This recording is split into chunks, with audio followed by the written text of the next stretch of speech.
zálogházba juttatják állandó jelleggel a Lukács György egyik sógorák, a Leszner Richardnak a zsebóráját. Annyit vándorol, míg nem egyszer a teljes tökéletes hasonlását kapják vissza a zsebórának a zálogházból.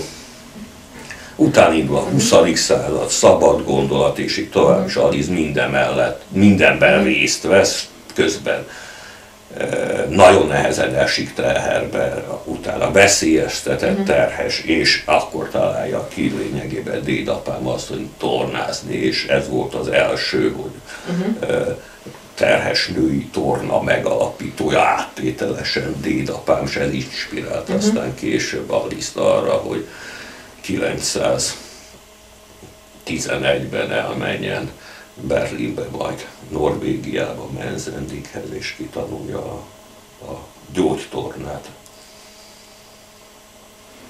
Közben megszületik ugye nagyanyám 902-ben, és ő az, aki ezt az egész túlsúlyos hozományt, hagyományt úgy próbálta rám erőltetni, és most próbálom valahogyan megemészteni ezt a elég nehéz családot.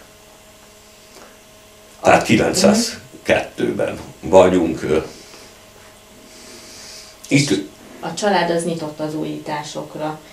Veszélyesen nyitott. Visszaemlékezésekben olvastam, hogy már Magyar József is megbotránkozást keltett azzal, hogy rövidnadrágba jár nyáron.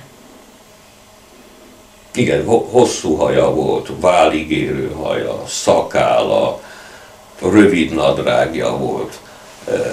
Akkor még lényegében nagy-nagybátyjának, Tárkányinek a híve rá 2 évre már anarchista, szindikalista, minden, amit el lehet képzelni, rá pár évre már a szocdemeknél van, 14-ben a polgári radikális pártnak lesz később alelnöke, Jászi mellett 18-ban már